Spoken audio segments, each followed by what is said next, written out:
आज एक दशकों बाद खुदा बख्श लाइब्रेरी की किताबों के बीच से झांकती एक गजब की कशिश वाली आंखें चलचित्र की तरह मन की यादों में दस्तक दे गई। लेकिन आज मेरी जगह मेरी बेटी बैठी थी और मैं उसकी नज़रों से उसे ढूंढ रही थी। उस शहर के बीचों बीच में एकमात्र लाइब्रेरी थी जहां बैठने की सीमित जगह थी, इसलिए पढ़ाकू टाइप के ही नौजवान आया करते थे और बड़ी तल्लीनता से किताबों में खोए रहते थे। जिसे बैठने की जगह नहीं मिलती वो पैर पर पैर चढ़ाएं किताबें लेकर खड़े रहते थे और जगह खाली होने का इंतजार करते। जिनके पास पैसे होते थे वो जमा करके घर ले जाते किताबें और समय से लौटा देते थे। कुछ घर के कोलाहल से शांति के वहीं बैठकर पढ़ते। मैं भी वहां पढ़ने जाती थी। यूपीएससी की तैयारी कर रही थी। मेरे प्रथम वर्ष के पेपर क्लियर हो गए थे, लेकिन इस बार मेरा मन पढ़ाई में नहीं लग रहा था। मैं उस लड़के को जानना चाहती थी, उससे बातें करना चाहती थी और जैसे ही मैं उसकी तरफ बढ़ती वो अचानक से गायब हो जाता था। आखिर वो देखने में कैसा लगता है? उसका रंग रूप कैसा है? वो नौजवान है या? उसकी किताबें पकड़े हाथ ही दिखती थी। तमाम तरह के सवाल थे मेरे मन में।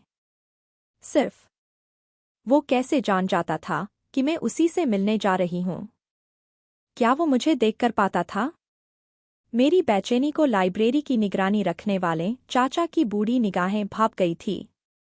पहनावा गोल बंद गले का अचकन, लंबी लाल दाढ़ी और विशेष आकर्षक उनके मोटे सिल्वर रंग के चश्मे के फ्रेम में लगे जंजीर, जो कभी-कभी हमें देखने के लिए नीचे नाक पर सरक जाती थी। चाचा चाय की प्याली लिए मेरी तरफ आते हैं। लो जेबा बिटिया, चाय पियो। क्या बात है जेबा? आजकल तुम्हारा ध्यान किधर रहता है? कुछ परेशान सी दिखती हो? नहीं नहीं चाचा, ऐसी कोई बात नहीं जेबा, मैंने यूं धूप में बाल सफ़ेद नहीं किए हैं। मैं भी कभी तुम्हारे उम्र का था। तुम्हारे इम्तिहान नज़दीक है। तुम्हारे अब्बा जान को तुमसे बहुत उम्मीदें हैं। जी चाचा। कुछ बात है तुम्हारे दिल में, अगर कहना चाहो तो कहो। चाचा, वो लड़का कौन है? कभी बैठता नहीं और न ही किसी से बातचीत करता। मैं जब उसकी तरफ बढ़ती हूँ दोस्ती के लिए तो अचानक गायब हो जाता। तुम किस लड़के की बात कर रही हो जेबा? वहीं जो अभी भी लाइब्रेरी के दूसरी पंक्ति के पास खड़ा किताबें पढ़ रहा है। लेकिन वहां तो कोई खड़ा मुझे तो नहीं दिख रहा। उसके पास जब मैं बढ़ती हूँ तो आसपास से इत्र की एक मदहोश कर देने वाली खुशबू भी आती है। मैं अपनी पूरी उम्र गुजार दी है इस लाइब्रेरी में, लेकिन ऐसा किसी शख्स को नहीं देखा है। चाचा को समझते देर न लगी और वो मेरी नज़रें उतारने लगे। आज फिर हाथों में किताब पकड़े वो रहस्यमयी व्यक्ति को मेरी निगाह ढूंढ रही थी, जिसके इत्र की खुशबू आज भी फिजाओं में है। अब लाइब्रेरी में चाचा नहीं उनके बेटे बैठते हैं और बड़े अदब से मुझे बुआ जान कहकर पुकारते हैं। उस दिन दशकों के बाद रुखसार को मैं पहली बार लाइब्रेरी में लेकर गई थी। मुझे लाइब्रेरी में उस वक्त जो एहसास हुआ था अभी भी वैसा तो नहीं है। अब मैं माँ हूं तो बेटी के प्रति मेरी सोच बेहद पजेसिव है। मैं उसे किसी भी तरह से परेशान नहीं दे सकती हूँ। उस वक्त मैं 20 वर्ष की थी और अभी उसी उम्र में रुखसार है। लाइब्रेरी में अब बहुत बदल गया है। किताबों की संख्या बढ़ गई है, एसी भी लग गया है और बगल में एक छोटा कैफे भी खुल गया है। अब चाचा की जगह उनका बेटा अब्दुल्ला लाइब्रेरी की देखरेख करता है। उसका व्यक्तित्व भी चाचा की तरह सुलझा और सौम्य है। नाम तो लाइब्रेरी का खुदा बख्श था, लेकिन पहले भी ज्यादा हिंदू बच्चे पढ़ने आते थे और दशकों बाद आज भी वही स्थिति है। बिना भेदभाव के सभी बच्चे सिर्फ ज्ञान प्राप्त करते हैं। यूं अब उस शहर में बहुत सी लाइब्रेरी खुल गई है, लेकिन आज भी बच्चों का पहला आकर्षण यही लाइब्रेरी है। रुखसार भी प्रतियोगिता परीक्षा की तैयारी कर रही है। मैं भी इसी लाइब्रेरी में परीक्षा की तैयारी की थी और पास कर गई थी, पर रैंक अच्छा नहीं आया था। लेकिन उस समय उच्चस्थ पद पर शिक्षा विभाग में नौकरी में प्राप्त करने में सफल हो गई थी। विवाह के बाद अलग अलग जगहों पर तबादले में रही। अब अंततः पति सेवानिवृत्ति के निकट आ गए हैं तो उन्हें स्थायी निवास स्थान पर पदस्थापित हो गए हैं। पति विश्वविद्यालय में गणित के विभागाध्यक्ष हैं और मैं शिक्षा विभाग में कार्यरत हूँ। कुछ महीने के बाद मेरा भी तबादला उसी शहर में हो गया।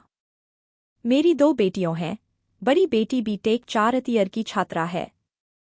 3 महीने बाद आज लाइब्रेरी से रुखसार घर आई तो वही इत्र की महक मुझे अचंभित कर रही थी। अरे रुखसार, कहाँ से आ रही हूँ? किसी से मिलने गई क्या? कूल अम्मी, बेचैन क्यों हो रही हो? क्या हुआ? मैं लाइब्रेरी से ही आ रही हूँ, तुम्हें पता है ना, मैं तुम्हें बताए बगैर कहीं नहीं जाती हूँ। ओके बेटा, अब बताओ क्या बात है अम्मी? रुखसार, मैंने तुम्हें लाइब्रेरी के रहस्य के बारे में बताया था ना, वही इत्र की महक मुझे आज महसूस हुआ है, इसलिए मैं डर गई। अम्मी, एक सा इत्र कितने लोग लगाते हैं?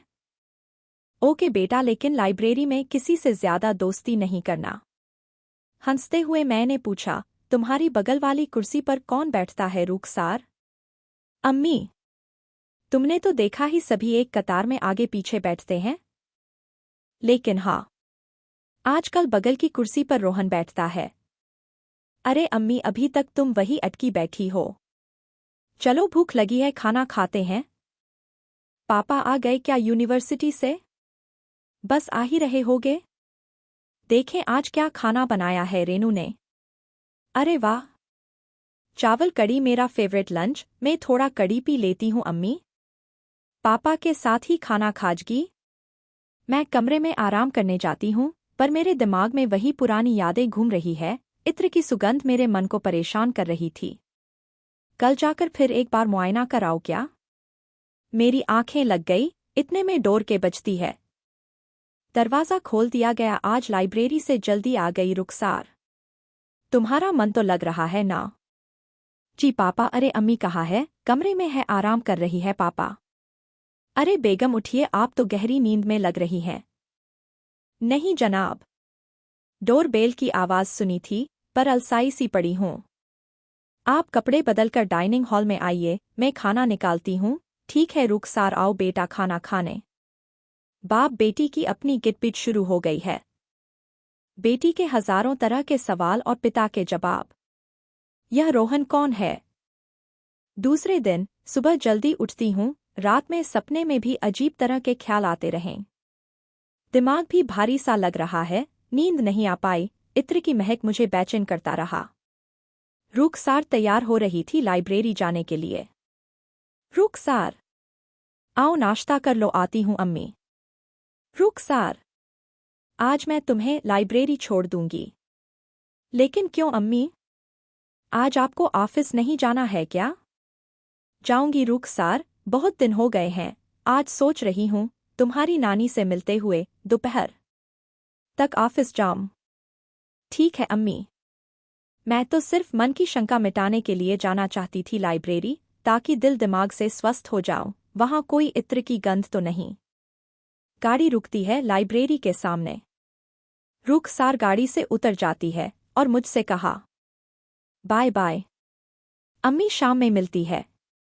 आप जाओ, नानी खुश हो जाएगी आपको देखकर, और हाँ, नानी को मेरा प्यार देना और उनसे कहना मैं भी जल्दी मिलने आऊंगी।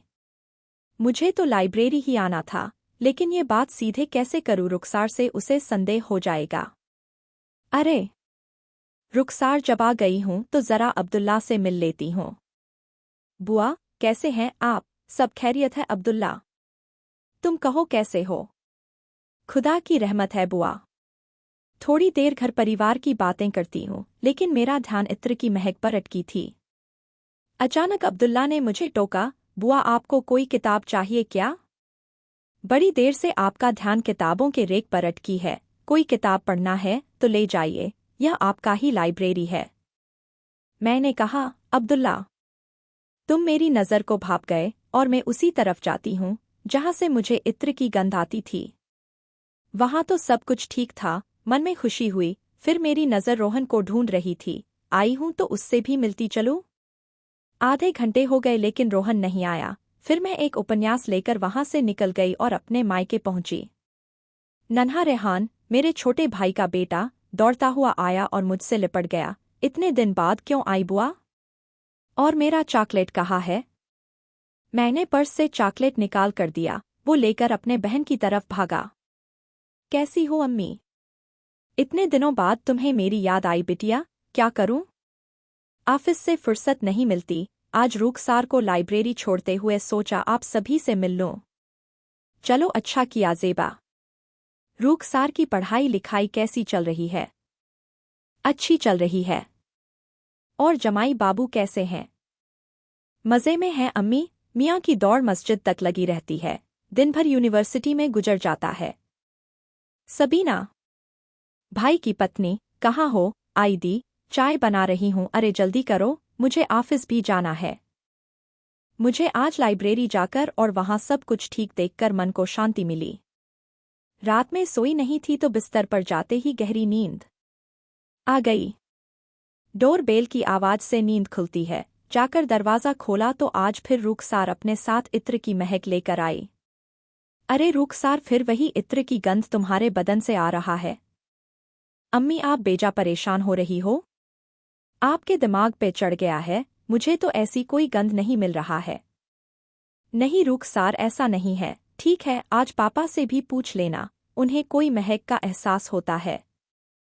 मैं कैसे समझाऊं रुखसार को, लेकिन वो भी अपनी जगह गलत तो नहीं है। उसे कोई गंध महसूस नहीं हो रहा है। ये तो अच्छी बात है।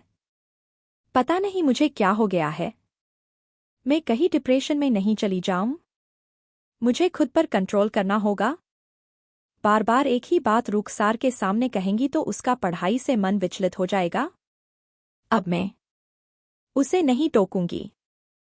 रात में हंसी खुशी के माहौल में साथ में खाना खाते हैं हम लोग। कुछ देर बैठकर बातें होती हैं। रुखसार पापा से अपनी परीक्षाओं की तैयारियों के विषय में डिस्कशन करती है। कुछ देर हम दोनों अपने कमरे में सोने आ जाते हैं। रुखसार भी अपने कमरे में चली जाती है। ज़ेबा बेगम, क्या बात है? कुछ दिनों से तुम्हारे चेहरे पर चिंता की लकीरें मैं देख रहा हूं। प्रोफेसर साहब, आपको याद है वो मेरी कॉलेज के समय की लाइब्रेरी वाली बात? हाँ हाँ बेगम साहिबा, याद है। लेकिन आज तुम्हें क्यों याद आ रही है? वो अजनबी महक कहीं आपकी मुलाकात तो नहीं हो गई है? चुटकी लेते हुए पूछा। आप इस रहे हो प्रोफेसर साहब, और मैं रुखसार को लेकर चिंता में हूं। क्या कहना चाहती है, साफ साफ बताइए। आजकल रुखसार जब लाइब्रेरी से आती है तो मुझे वहीं इत्र की गंध महसूस होती है। मुझे बहुत चिंता होती है। आज मैं रुखसार के साथ लाइब्रेरी भी गई थी, पता करने पर वहां मुझे ऐसा कुछ नहीं लगा। तो फिर चिंता और परेशानी की बात तो यहीं खत्म हो गई। रुखसार को स्वयं भी कोई गंध महसूस नहीं करती है बेगम। मुझे भी कभी कुछ कोई गंध नहीं मिला। लाइब्रेरी में जाने से हो सकता है आपको पुनः पुरानी बातें याद आ गई होगी। जब 6 महीने बीत गए हैं, अभी भी वो गंध मुझे आती है, पर अब मैं धीरे धीरे सामान्य हो गई थी। रुखसार की परीक्षा भी अगले महीने हो जाएगी और उसका लाइब्रेरी जाना भी कम हो जाएगा। आजकल रुखसार मुझसे रोहन की बातें ज्यादा करने लगी है। उसके शब्दों में स्नेह की सुगंध आ रही है और 6 महीने में दोस्ती हो जाना एक स्वाभाविक बात भी है। रुखसार अब लाइब्रेरी कम जाती है। उसकी प्रतियोगिता की परीक्षाएं शुरू होने वाली है तो घर में ही रहकर पढ़ाई कर रही है। परीक्षा से पहले तनाव मुक्त रहना मानसिक और शारीरिक रूप से भी जरूरी है। दूसरी खुशी, बड़ी बेटी बेनजीर की भी फाइनल सेमेस्टर की परीक्षा खत्म हो गई है और वो भी कॉलेज से घर आ गई है। बेनजीर की शादी 1 वर्ष से तय है, बस परीक्षा के वजह से विवाह की तारीख नहीं पड़ी थी। लेकिन अब 2 महीने बाद की तारीख तय हो गई है। अब मुझे उसकी विवाह की तैयारियों भी करनी है और रुखसार की भी परीक्षा भी कुछ दिनों में समाप्त हो जाएगी। सभी दोनों बेटियां पास में है तो घर में रौनक आ गई है। मैं बेनजीर के साथ उसके कपड़े, जेवरात, बाकी बहुत सी खरीदारी में व्यस्त हूँ। शादी विवाह में तमाम तरह की तैयारियां होनी होती है। घर में जोर शोर से तैयारियां चल रही है। रुखसार की भी परीक्षा खत्म हो गई है। जब दोनों बहनें खरीदारी वाला काम कर रही है, मैं रिश्तेदारों की सूची बना रही हूँ और साथ ही साथ प्रोफेसर साहब फोन से नज़दीक के रिश्तेदारों को न्योता भी दे रहे हैं। दूर से आने वाले लोगों को भी तैयारियों करने में सहूलियत हो जाए, इसलिए पहले बता देना जरूरी होता है। शादी का समय भी धीरे धीरे नजदीक आ गया है। रिश्तेदारों का घर पे आना शुरू हो गया है। घर में हर तरफ रंग-रोगन, लाइटें और विवाह के रस्मों और नगमों से घर में रौनक छाई हुई है। आखिर वो दिन आ ही गया और बहुत धूमधाम से बेनजीर का निकाह हो गया। वो अपने ससुराल हैदराबाद चली गई। घर में अचानक से खामोशी छा गई है। एक दिन बेनजीर का फोन आया। अस्मी मैं आपको रुखसार के विषय में कुछ बताना चाहती हूँ। बोलो बेनजीर, क्या बात है? अम्मी, रुखसार ने आपसे रोहन के बारे में कभी जिक्र किया है। लेकिन बात क्या है? रुखसार के हृदय में रोहन के लिए आनंद के सागर सा भरा हुआ मन दिखा है मुझे। उसकी बातें करते हुए उसके चेहरे पर खुशी देखी है हमने। उसकी बातों से लगता है कि वो रोहन से मोहब्बत करने लगी है। मैंने बहुत बार उसके मन को टटोलने की कोशिश की है, कुछ तो है पर कहने से डरती है। तुम्हें कहना चाहिए था हमसे। शादी विवाह की व्यस्तता में आपको बताकर तनाव में डालना नहीं चाहती थी, पर अब आपको समय रहते मामला को सुलझाना लेना होगा। रुखसार के बदले व्यवहार को देखकर अंदर से एक डर मुझे खाए जा रहा है था, लेकिन आज तो बेनजीर की बातें ने मुझे डरा ही दिया है। सच निकली को अनर्थ हो जाएगा, मुझे रुखसार से बातें करनी होगी। अभी नासमझ है, थोड़ा मुश्किल होगा, लेकिन समझाऊंगी उसे तो समझ जाएगी। इसी उधेड़बुन में रुखसार के कमरे में जाती है। क्या कर रही हो रुखसार? कुछ नहीं अम्मी, आओ। आजकल अपने कमरे से कम निकलती हो? कुछ परेशानी है क्या बेटा? मुझसे बताओ, लेकिन तुम्हारी खामोशी मुझे अच्छी नहीं लगती। अच्छा ये बताओ, तुम्हारे इम्तिहान का रिजल्ट कब तक आएगा? अरे हाँ रुखसार, तुम्हारा मित्र रोहन की क्या खबर है? अम्मी, दी आपसे रोहन के विषय में कुछ बताया है क्या? हाँ रुखसार, और मैं इसी विषय पर मैं तुमसे बातें करने आई हूँ। अम्मी, मैं भी आपसे रोहन के विषय में बातें करना चाह रही थी, लेकिन कैसे बताऊँ और क्या बताऊँ समझ में नहीं आ रहा था। मैं और रोहन एक दूसरे से प्यार करने लगे हैं। बीच में बातें काटते हुए मैं बोलती हूँ, रुखसार, यह प्यार नहीं, बस तुम दोनों का एक आकर्षण मात्र है। तुम कितने दिनों से जान रही हो रोहन को? किस परिवार का कैसा लड़का है? वो तुम्हें फंसाने की चेष्टा कर रहा है। मैं सख्त लहजे में बोलती हूँ, और अगर ऐसा कुछ उल्टा पुल्टा तुम्हारे दिल दिमाग में चल रहा है और मामला और आगे बढ़ उसके पहले ही, तो तुम्हें रोहन भूलना पड़ेगा। अम्मी, मैं उसे नहीं भूल सकती हूँ, और मैं उसी से शादी भी करना चाहती हूँ। तो मामला यहाँ तक बढ़ गया है। लेकिन रुखसार, कान खोलकर सुन लो, तुम्हें भूलना ही पड़ेगा उसे। कुछ महीने पहले तुम दोनों लाइब्रेरी में मिले और प्यार हो गया। आज के बाद से तुम उससे बात नहीं करोगी। हमारे खानदान में अभी तक अंतर्जातीय विवाह नहीं हुआ है, और तुम्हारे पापा भी इस रिश्ते को स्वीकार नहीं करेंगे। हम लोग अपने बिरादरी में मुंह दिखाने के काबिल नहीं रहेंगे। तो ठीक है अम्मी, अगर आपको अपने समाज और बिरादरी की चिंता है तो मैं आजीवन विवाह नहीं करूंगी। यह कोई हंसी मजाक का खेल नहीं है रुखसार। शादी विवाह का मामला है। हजार तरह की बातें होती है। एक पूरी उम्र एक व्यक्ति के साथ गुजारनी पड़ती है। यह कोई बच्चों का खेल खिलौना नहीं है जो तुम्हारी बेतुकी बातों की जिद पूरी कर दी जाए। कुछ तो घर के मान सम्मान की फिक्र कर लेती। मैं पापा को बताऊंगी सारी बातें। प्रोफेसर साहब घर आते हैं। खाने के टेबल पर मैं रुखसार के सामने सारी बातें बड़े गुस्से से मैं रखती हूँ। शांत हो जाइए बेगम। रुखसार, अम्मी ने जो बोला वो सब सच है क्या?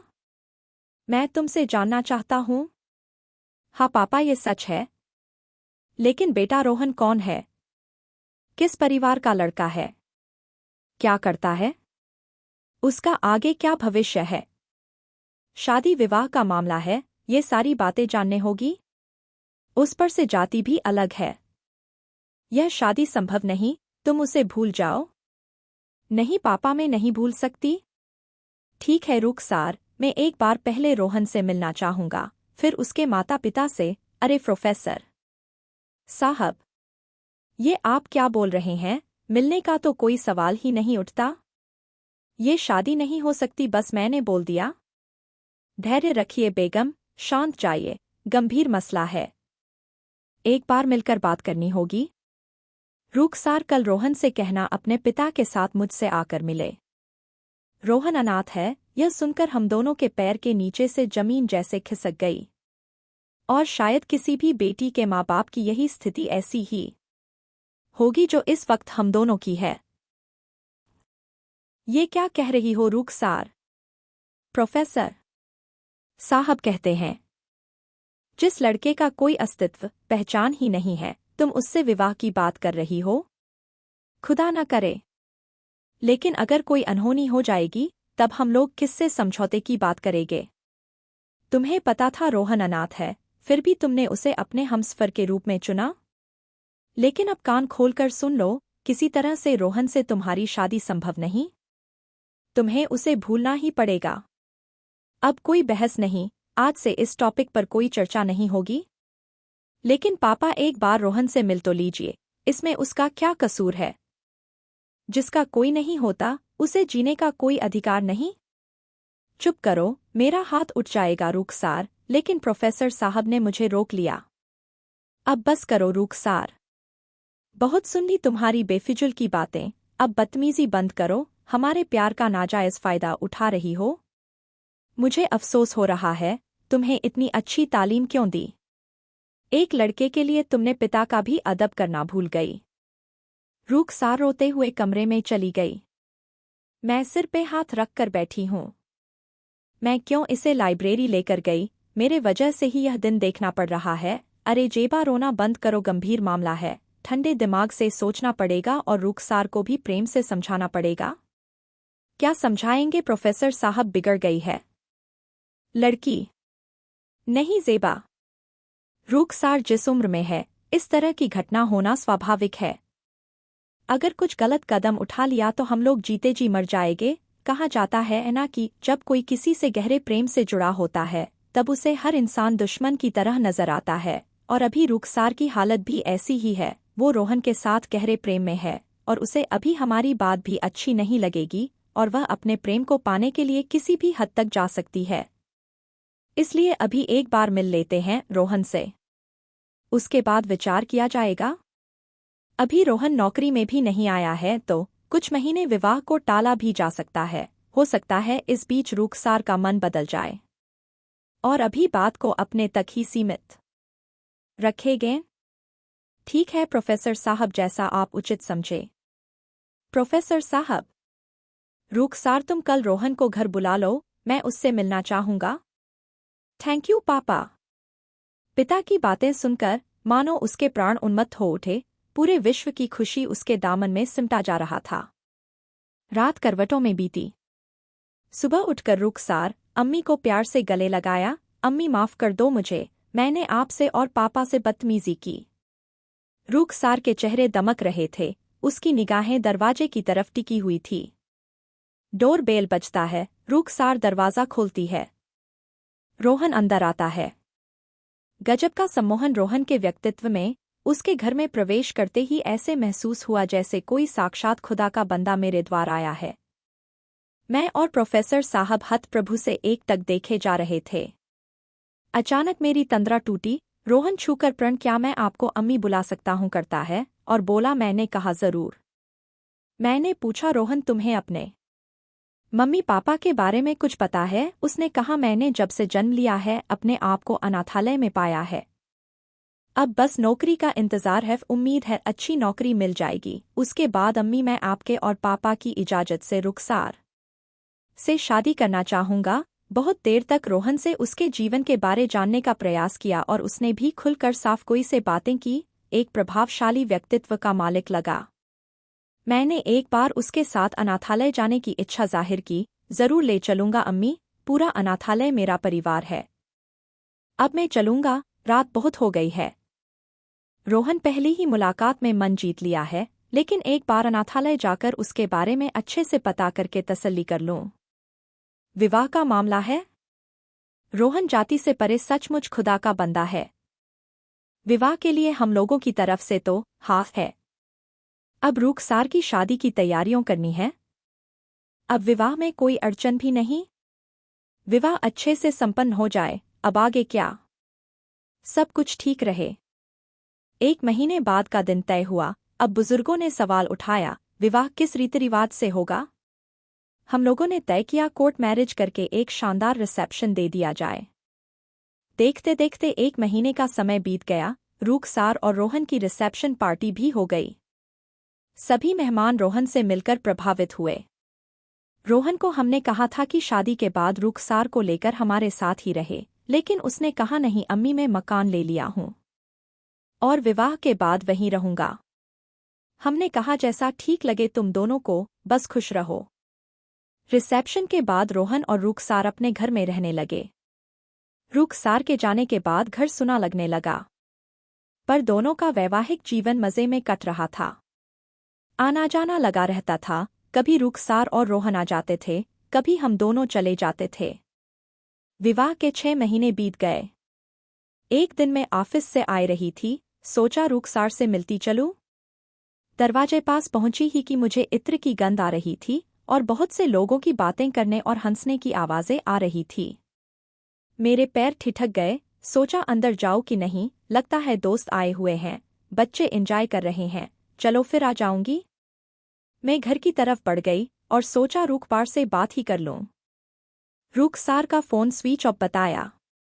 मैंने ऑफिस में फोन लगाया, जवाब मिला मैडम तो लंबे समय से छुट्टी पर है, लेकिन रुखसार ने यह बात मुझसे क्यों नहीं बताई।